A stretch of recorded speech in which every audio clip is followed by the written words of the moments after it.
रायगड सम्राट अल्पावधीत लोकप्रिय ठरलेले रायगड सम्राट रयतेच्या सेवेसाठी सदैव पुढे। रायगड सम्राट राजकीय, सामाजिक, शैक्षणिक, शेतीविषयक अचूक बातम्यांसाठी रायगड सम्राट न्यूजला सबस्क्राइब करा।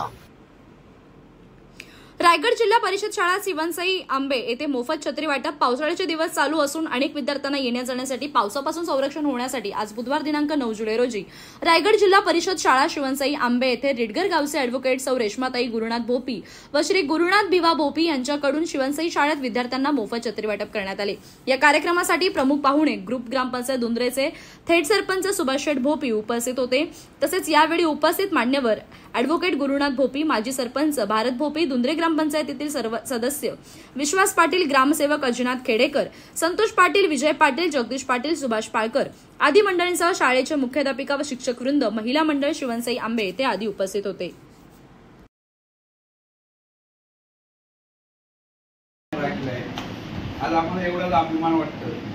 गुरुनाथ सर असाच प्रत्येकाने थोडेसे त्याच्याकडे पैसे झालेले आहेत तरी सुद्धा गाय गरिबांची जाण करणारे ही पहिली व्यक्ती मला पाचगावात होती। कारण बरीचशी लोक शिकली, बरीचशी लोक पैशावाली झाली, बरीचशी लोक कामाला लागली, बरेचसे लोकांनी फ्लॅट घेतलं, कुठं बाहेर राहायला गेली।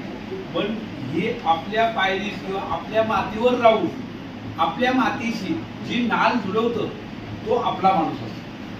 कारण त्याला पण तो पण कल्याणमध्ये राहतोय, चांगल्या फ्लॅटमध्ये राहतोय, चांगला खातोय, चांगला पितोय, बायको वकिली करतोय, तो सुद्धा चांगला धंदा करतोय। परंतु आज शिवणसई काय गरज आहे इकडे येण्याची, काय गरज आहे ती गोळ्या वाटण्याची किंवा तुमची हे आपल्या छत्र्या वाटण्याची। म्हणून प्रत्येकाने एकच मुलांना तुम्हाला एवढीच माझी एक विनंती आहे, छोटी मुलं आहेत, थोडीशी डोक्यामध्ये कमी जास्त असेल, परंतु आपण सुद्धा मोठे व्हाल, अधिकारी व्हाल आणि तो झाल्यानंतर आपल्या मातीशी नाळ किंवा आपल्या गावातला किंवा आपण ज्या शिवणसई गावामध्ये, शिवणसई आदिवासीमध्ये राहतोय त्या आदिवासीचा नाव आपण नावलौकिक करा, हीच माझी तुमच्याकडनं अपेक्षा आहे।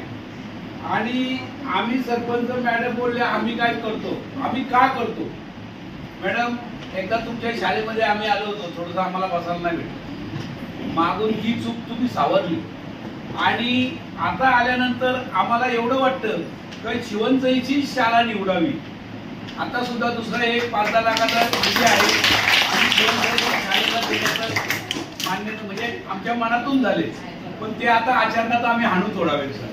म्हणून आता ही सिलिंग किंवा आपल्या ज्या तांत्रिक थोड्या थोड्या खर्चाच्या हायटेक कशी होईल हे फक्त हायटेक करण्यासाठी नुसती हायटेक नाही, तुम्ही सुद्धा हायटेक शिकायला पाहिजे, तुम्ही सुद्धा पुढे जायला पाहिजे, चांगलं मार्क भेटायला पाहिजे।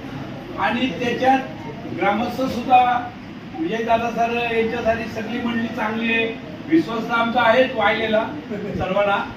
परंतु एवढंच करा की शिकलं तर टिकाल। आज तुम्ही जर शिकलं तर पुढे काहीतरी कराल, आज नाही शिकलं तर आपल्याला नांगर आहे, तो पण नांगर करण्यासाठी आपल्याकडे शेती राहत नाही।